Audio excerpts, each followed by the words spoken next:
So Italians like to eat. That's not news. And I come from a very large Italian family, and we do eat a lot and sit around the dining table quite a lot. And this story actually starts at a dinner. I know that sounds like very boring and cliche, but if you stick around, this story is gonna make you question destiny, whether you have one or not.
In a place very much like this, summer houses, clear water, beautiful white sand, I met my friend Francesco. Che noi ci conosciamo da quanti anni? Perché ogni volta perdo il conto.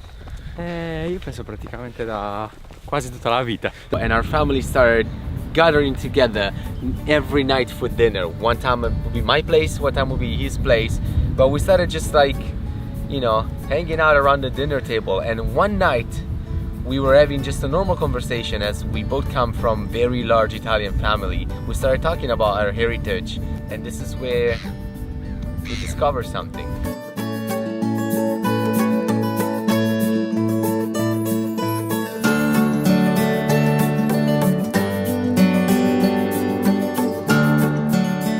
So it's funny that I keep mentioning a dining table, because it's a dining table that actually started this conversation. Me and Francesco's family, as Italian as they are obsessed with food and just like having a good time around the dining table. This is why my great-grandfather, 3 generations ago, decided that he wanted a custom dining table and a designer dining room.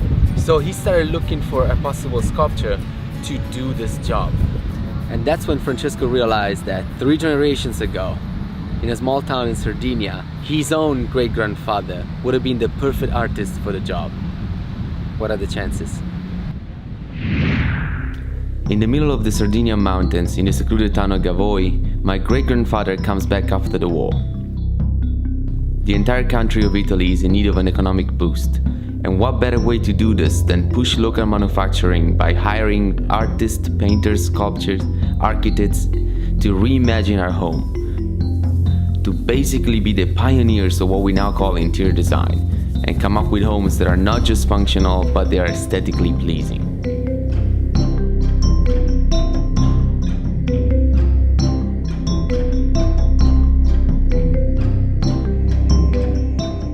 So my great-grandfather and his family were lovers of art, so much so that every ceiling in the house had an hand-painted pattern customized specifically for that particular room. And as lovers of food, the next step was clearly to place an order through the Academy of Fine Art in Sardinia at the time to get a sculptor to come and make a customized dining room. So 1 armoire for glassware and delicate china, 1 credenza for tableware and cutlery, 1 extendable dining table and 12 chairs. Each single item hand carved with an intricate pattern by the best sculptor at the time.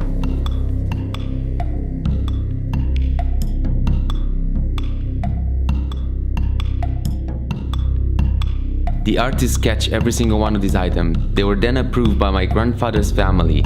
After the project was delivered, they both went their separate ways and never met again.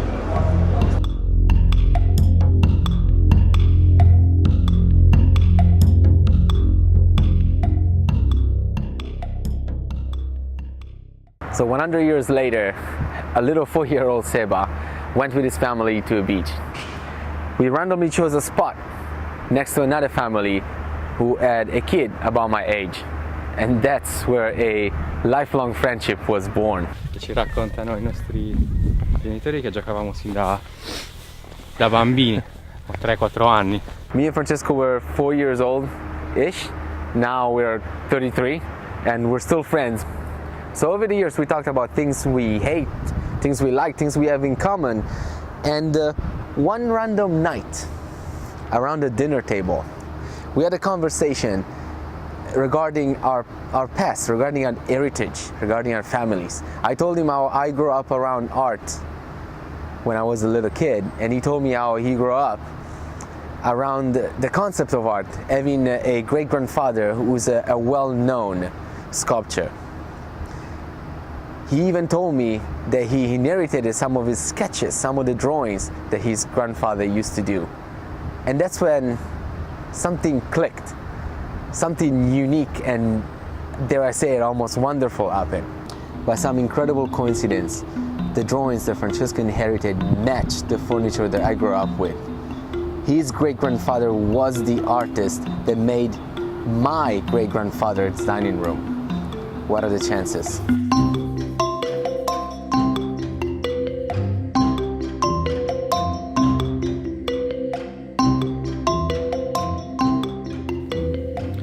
The whole country at the time was following this artistic movement of turning regular everyday object into art. Not everyone succeeded, not every piece survived.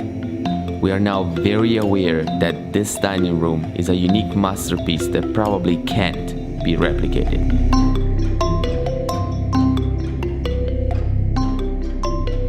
Two men with the same goal met once, made art, and then parted ways.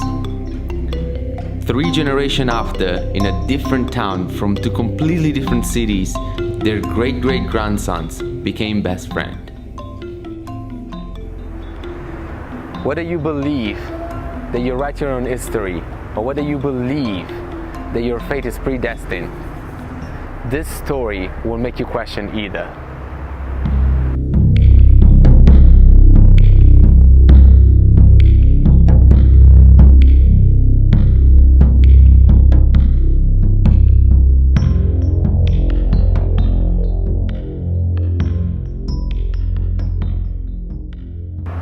Oh, and by the way, me, Sebastiano, and him, Francesco, we got our names from our great-great-grandfathers. What are the chances?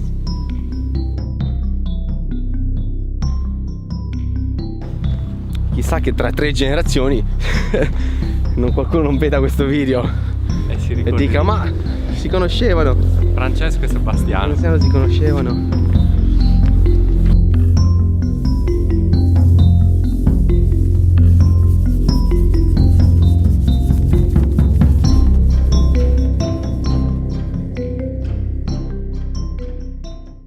I wanted to tell this story for a long time. Unfortunately, I don't go to the small town anymore, or at least not as often as I used to when I was a kid. My family doesn't even own the house where the room is in anymore. The house is actually now owned by the mayor of the city, which I'm so thankful and grateful for letting me in and film, to letting me into the town and let me film inside the town and let me even fly a drone so I could take this beautiful establishing shot. Once again, I'm very thankful for that. So this is a true story that happened in my life, and I believe that in our culture today, this type of experience are worth sharing. And so I did it, and I hope you enjoyed it as much as I did.